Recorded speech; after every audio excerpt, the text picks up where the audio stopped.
나이 60 훌쩍 넘은 여자입니다.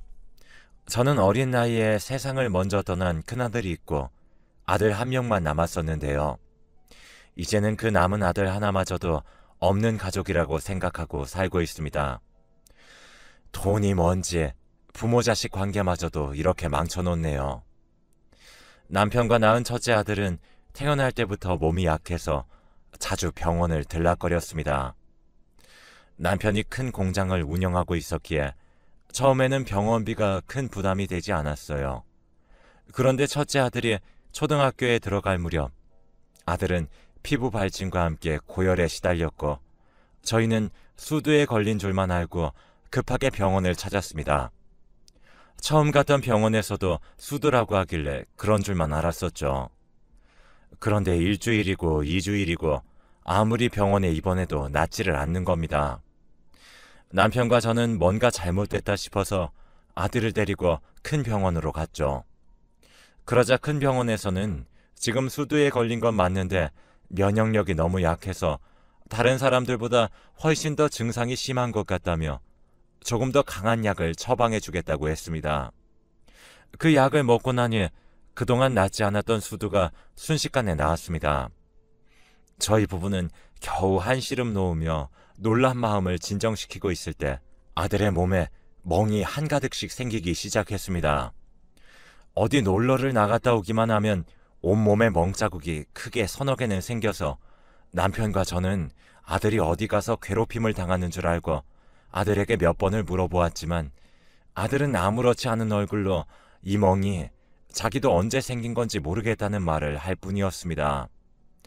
거기에다 아들은 가만히 있다가 갑자기 코피를 흘리는 일들이 자주 생겼습니다. 남편과 저는 심상치 않음을 느끼고 다시 아들을 데리고 큰 병원으로 향했죠. 그러자 이번에는 아들이 백혈병이라고 하는 겁니다. 아직은 백혈병 초기라며 아들이 멍이 자주 생기거나 코피를 자주 흘리던 게 언제쯤부터냐고 물었습니다. 그런 일이 생긴 지는 얼마 안 됐다고 대답하자 의사는 굳어진 얼굴로 일단 자세한 검사를 해보자고 하더군요. 검사 결과는 급성 백혈병이었습니다.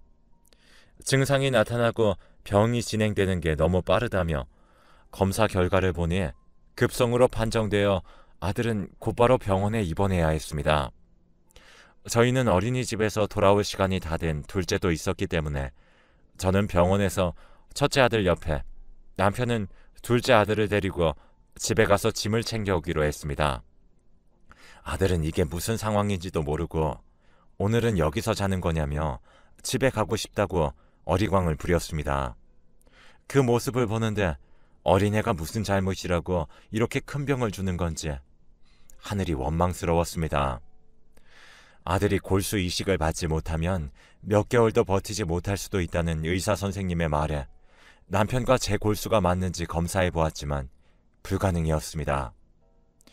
둘째는 그런 수술을 시키기엔 너무 어려서 한참을 뒤로 밀어놓았는데 갈수록 말라가는 첫째를 보자 둘째도 혹시나 하는 마음에 검사를 받아봤지만 역시나였습니다.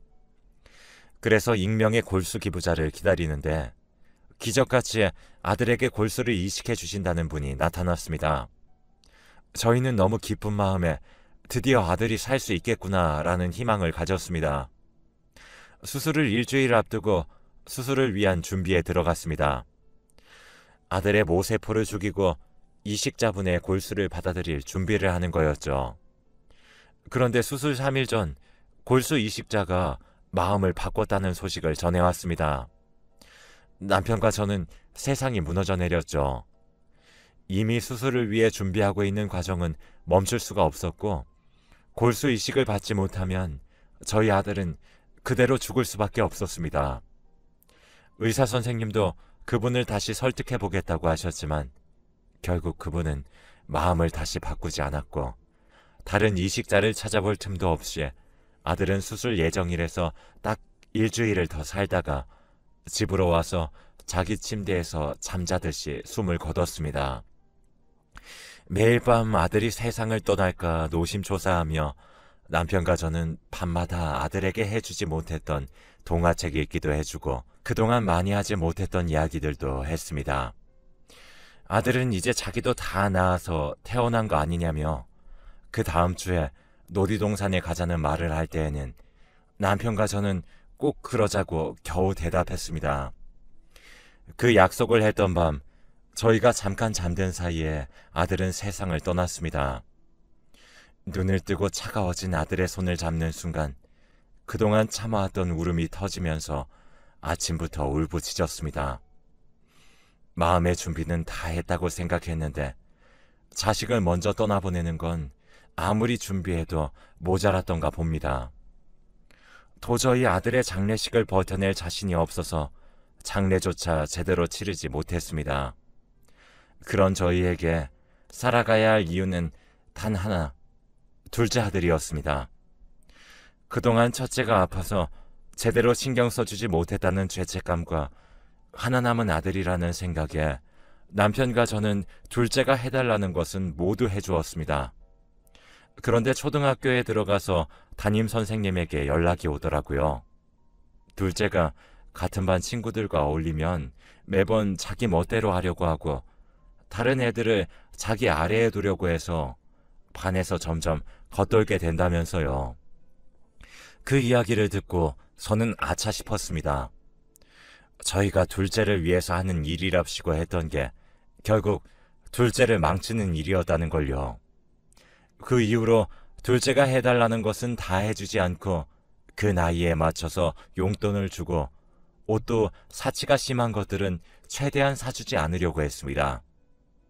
그런데 남편은 집이 잘 살고 이 정도 해줄 능력은 되는데 굳이 그걸 막을 필요가 있냐며 둘째가 용돈을 달라고 하면 10만 원이고 100만 원이고 턱턱 내주었고 학교에 가기 싫다고 하면 안 가도 된다면서 계속 아들이 원하는 것들을 모두 하라고 하며 아들을 훈육하기는커녕 감싸 돌기만 하니 갈수록 버릇만 나빠져 갔습니다.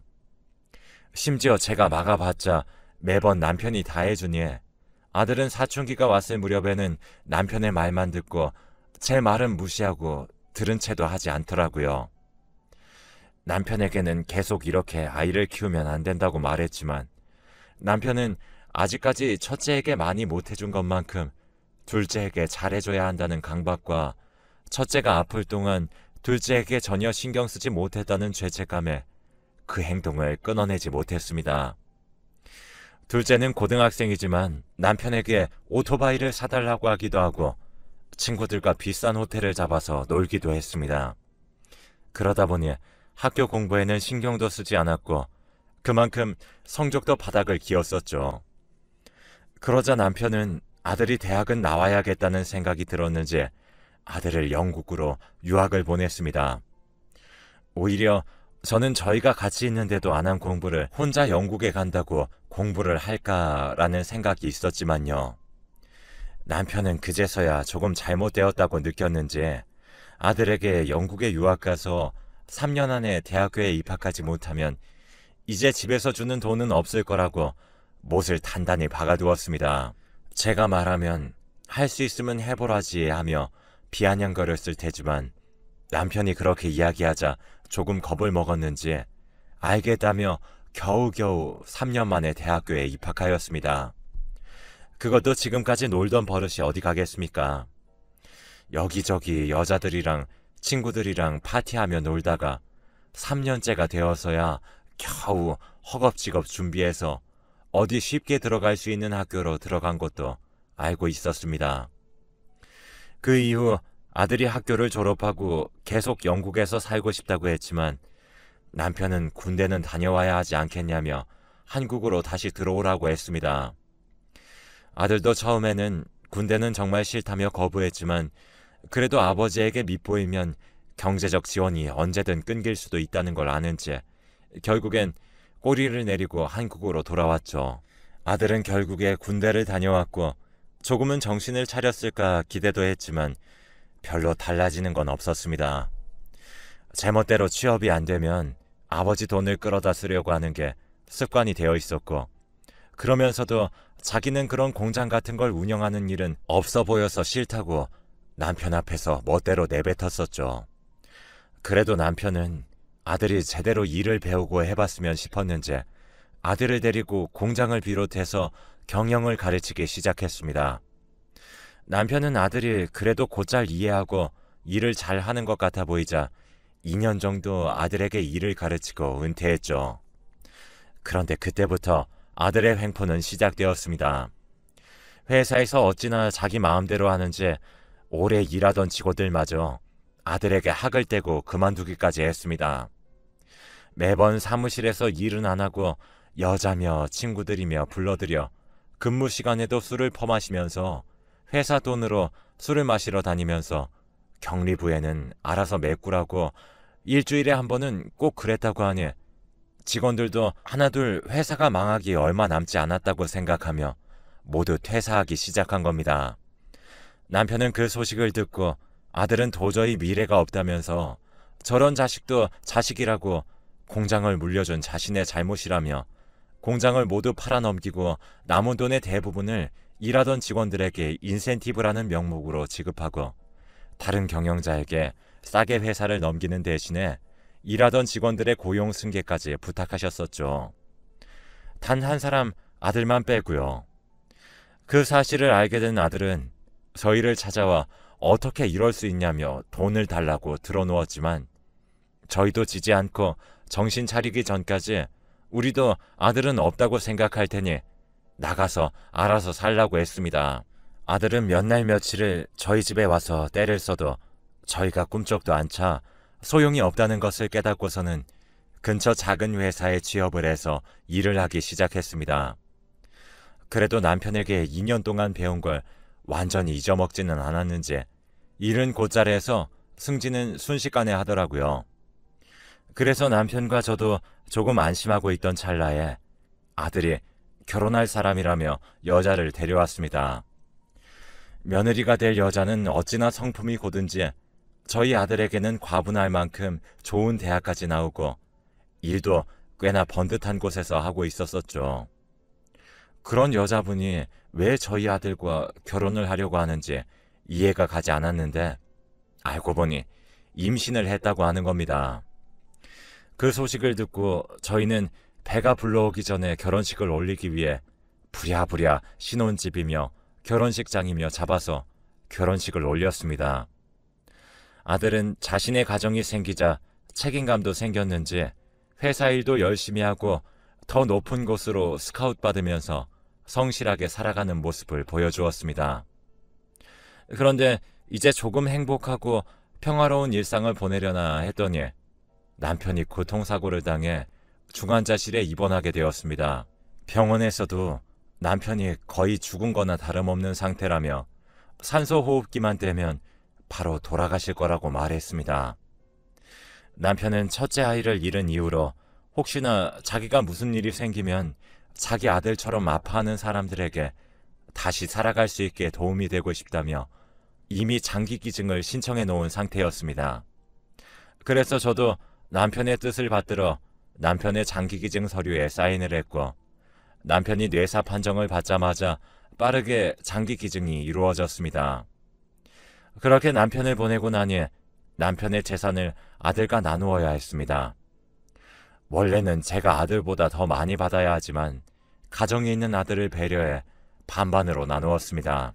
그 이후로 며느리와 손녀는 저를 자주 찾아주는 덕에 남편을 잃은 슬픔과 외로움을 조금이나마 달랠 수 있었습니다. 그런데 5년이 지난 어느 날 아들이 저에게 돈을 빌려줄 수 있냐고 묻는 겁니다. 남편이 준 재산이 한두 푼도 아니고 그 많은 돈을 어디다가 쓴 거냐고 물으니 그건 알 필요 없으니 돈이나 빌려달라고 하는 겁니다. 어처구니가 없어서 이유를 말해주지 않으면 저도 돈을 빌려줄 수 없다고 하자 아무렇지 않은 말투로 회사를 그만두고 사업을 시작했다가 2번 정도 말아먹었다면서 이번에는 분명히 성공할 테니 돈만 빌려달라고 하는 겁니다. 저는 이미 2번이나 실패했으면서 3번째라고 성공한다는 보장이 어디 있냐고 못 빌려주겠다고 하자 그 다음 날에는 며느리까지 찾아와서 제발 빌려달라고 사정을 했습니다. 결국엔 제가 2손 2발 다 들고 빌려주었는데 돈을 빌려주고 이제 남아있는 돈도 얼마 없다는 계산이 선 건지 아들은 그 이후로 발길을 딱 끊었습니다. 그런데 저도 남은 돈의 대부분을 정리해서 아들에게 준 거라 날이 갈수록 생활이 궁핍해져 갔습니다. 그래서 아들에게 먼저 연락을 하니 아들은 연락하지 말라며 아들에게 주는 돈을 돌려받을 생각이었냐면서 어차피 제가 죽으면 다 자기에게 돌아올 돈이었으니 조금 일찍 준 셈 치라고 뻔뻔하게 나왔습니다. 저는 이제 돈이 없어서 더 이상 살 수가 없다고 했지만 아들의 입에서 흘러나온 말은 그럼 이제 죽으면 되겠다. 아들의 말에 저는 큰 충격을 받고 아들에게 준 돈을 모두 돌려받기로 결심했습니다. 저는 곧바로 변호사 사무실에 찾아가 아들에게 돈을 빌려줄 때 써놓은 차용증을 꺼내서 아들에게 소송을 걸었습니다.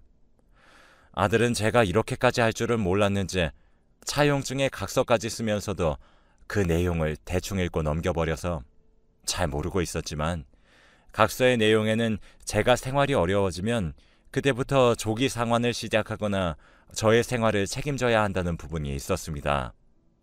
그 부분을 알게 되자 아들은 왜 미리 말하지 않았냐면서 그러면 그 집을 팔고 자기네 집에 들어와서 살라고 그제서야 이야기를 꺼냈습니다.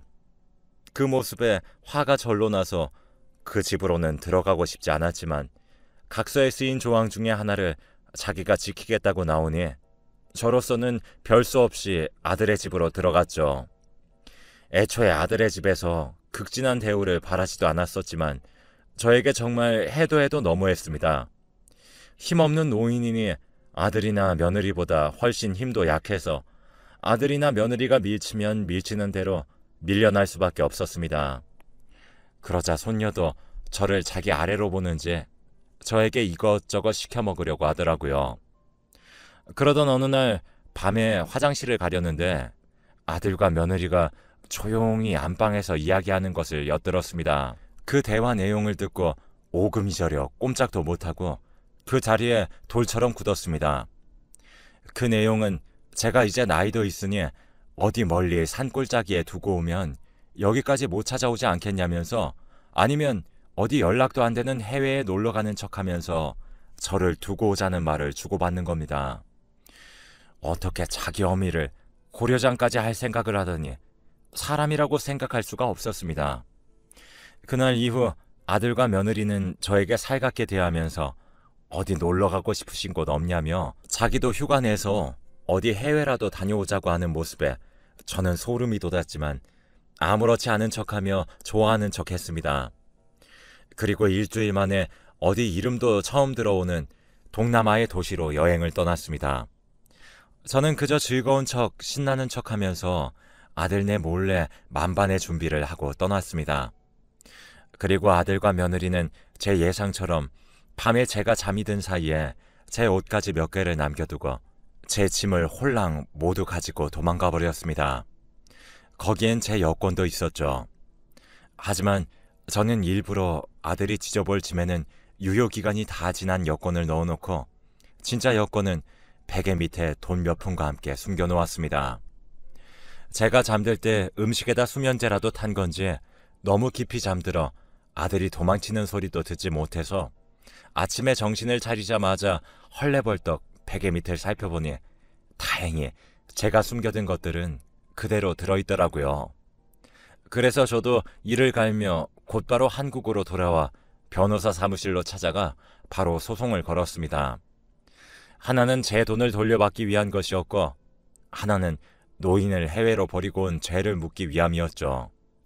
아들은 고소장이 날아온 것을 보고 뒤늦게 제가 한국에 멀쩡하게 돌아왔다는 것을 깨닫고 며느리와 함께 전화며 메시지며 수백 통씩 연락을 시도했습니다. 거기에다가 답이 없자 아들은 저를 찾으려고 노력을 했지만 저는 보호시설에서 잠시 머무르고 있었고 저를 학대한 혐의를 가진 아들이 절 찾아올 수 있을 리가 없었죠. 덕분에 소송을 걸어서 증여했던 돈 모두를 돌려받을 수 있었습니다. 저는 재판 중에도 한 번도 법정에 나가지 않았는데 아들이 법정에서 처음으로 저에게 잘못했다고 용서받고 싶다는 말을 했다고 합니다. 그 말을 듣는데 어찌나 우습던지 저를 사지로 몰아넣으려고 그렇게 작당을 했으면서 잘못을 빌고 용서를 바란다는 말이 어떻게 법정에서 처음 나올 수가 있겠습니까? 그 말을 듣고 저는 이제 아들은 없다고 생각하기로 마음먹었습니다. 하지만 재판이 끝나고도 아들과 며느리는 계속해서 연락이 왔습니다. 저를 해외에 두고 온 죄는 집행유예를 받아 잡혀가지는 않은 게 조금 억울했지만 아들과 며느리에게 접근금지 처분을 신청해서 저에게 연락을 못하게 했습니다.